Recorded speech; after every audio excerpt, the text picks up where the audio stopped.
Some leaders are looking at AI and seeing the most consequential change of their careers.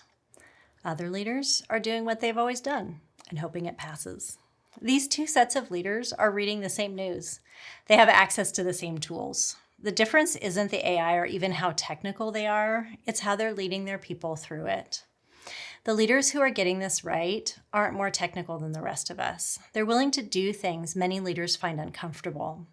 They use AI on their own work, not just talk about it. They host hard conversations across roles. They make decisions when consensus isn't possible. And they revise openly in front of the people they lead. Hi, I'm Debbie Thomas, and I serve as the Dean of the College of Business at George Fox University. For the past year and a half, I've been leading my college through this transformation, integrating AI into our classes, rebuilding our MBA program, having hard conversations along the way. What I'm about to share is what I've actually been doing with the things I've gotten right and the things I've completely tripped over. This change is different from other changes that I've led through. AI is the first change in most of our careers where everyone's job is moving at the same time.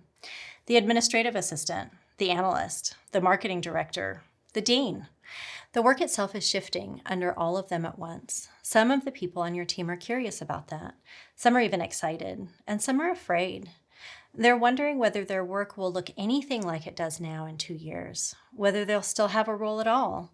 That fear's not irrational, and you can't lead them through this by pretending it's not in the room. You also cannot lead them by hoping consensus will fix it or that excitement will carry them, or that if you communicate well enough, the worry will go away. Some of what you ask is going to be uncomfortable. Some of what you decide is going to be unwelcome. And you have to be willing to do that anyway. So here are the 4 principles I'm going to share. Lead by doing, not telling. Convene and then decide. Connect AI to what already matters. And plan for iteration, not a finished answer. By the end, you'll have a clearer sense of what each one looks like in practice and one concrete step you can take this week.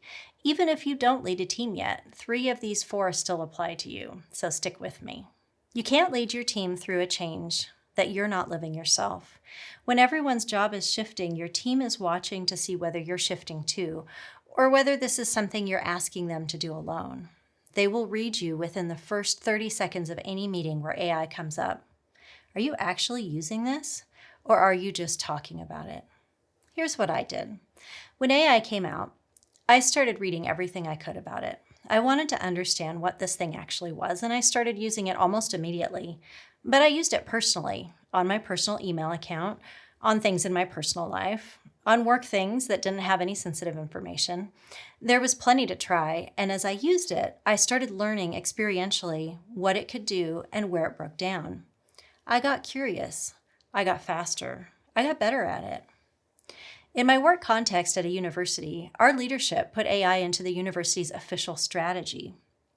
This gave the message to the whole organization that AI is important, that we need to engage with AI. Our chief information officer quickly gave us enterprise version of AI that was secure for sensitive information, and I was ready. I'd been at this for months on my own, so when the green light came, I could move into using AI for my regular work right away with all of my actual work processes. Here's what I'd say to you. Spend 30 minutes a day applying AI to your real work for 30 days before you ask anything of your team. Not on prompts or tutorials, on things that actually take your time, the work you would normally do yourself. 30 days from now, you'll be a different leader, and your team will feel the difference before you tell them anything. And here's the part most leaders, including me, have to keep working on. Once you start using AI seriously, it gets exciting. You walk into your next meeting amped up, but the person on your team who's wondering if their job is going away hears your enthusiasm differently than you meant it. To you, it sounds like progress. To them, it sounds like you're excited about the thing that might replace them. So with your team, slow down. Lead with what you tried, with what worked, with what you got wrong. The exciting tool can wait. Your team's read of you cannot wait. Be excited. Just know your message will land differently depending on who's listening. In a change this big, you have to start by hearing what's actually going on. Not from one source, from across roles. IT can't tell you the whole picture. HR can't. The people closest to the work can't. You need them in the same conversation. Let me give you a real example. I'm Dean of the College of Business. Once I decided that it was important for all of our students to learn AI, I started planning how to make that happen. I pulled together a series of conversations with our internal AI faculty expert and our chief information officer. There was a real tension in those conversations. On one side, the practical needs for our faculty and students to learn AI, to graduate fluent in it, to be ready for the work they're going to do. And on the other hand, our CIO is reminding us of our limitations as faculty when we use these tools. We have to be careful with university-sensitive information. We have to be careful with student data. We have to be careful with what we put into these tools and where it goes. And what I learned from those conversations is that the tension itself is the work. We have to keep pushing the edges of what we know and use and teach. And we have to stay in the bounds of what our CIO needs from us. That tension doesn't resolve, you manage it. Convening doesn't only mean cross-functional groups, by the way.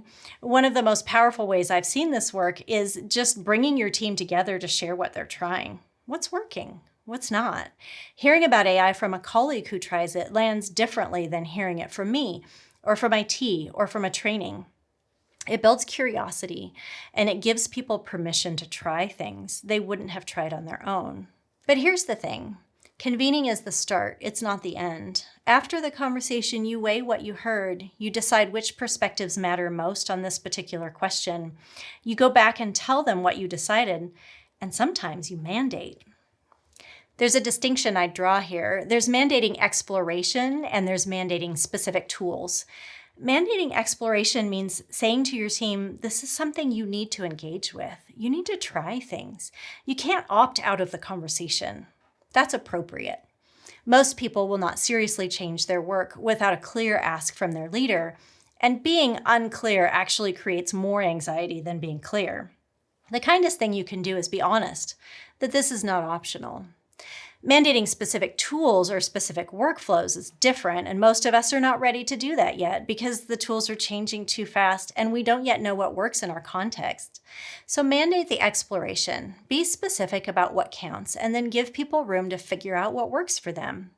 When you do that, not everyone will be on board. You'll have conversations with people who are afraid, or who think you're moving too fast, or who simply disagree.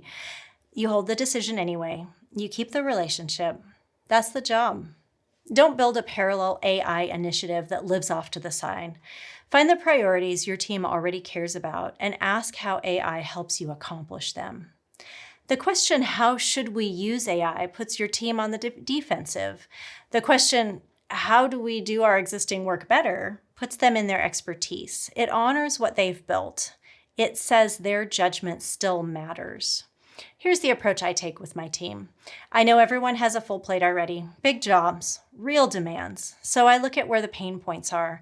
I ask people, what's taking most of your time that isn't really using your gifts or your talents?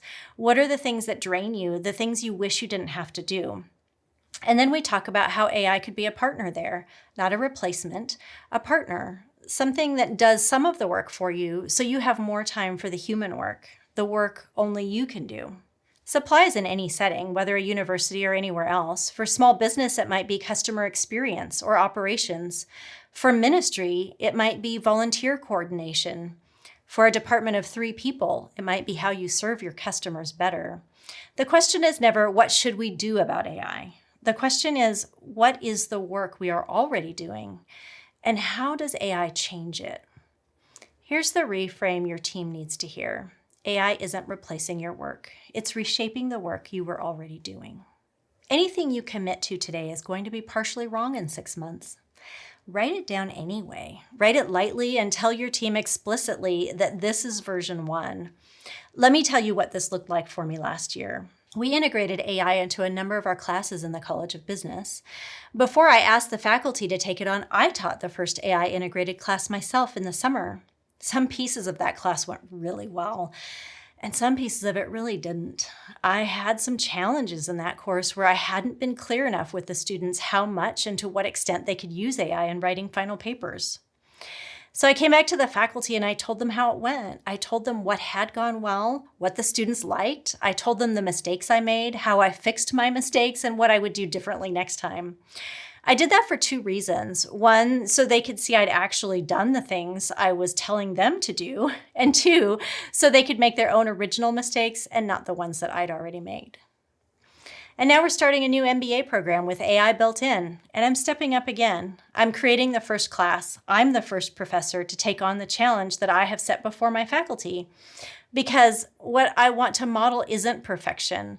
I want to model that this is messy, iterative work. I want my faculty to see me doing it imperfectly, and I want to build a culture that embraces that.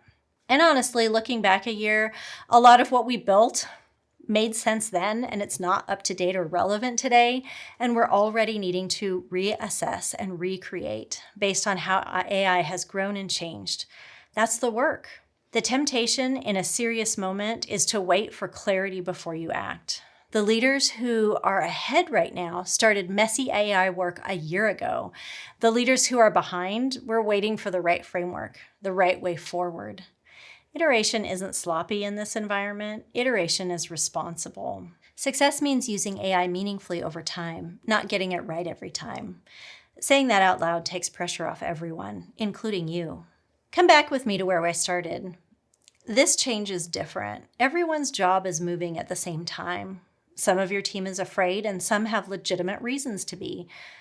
You can't lead them by pretending that they're not in the room.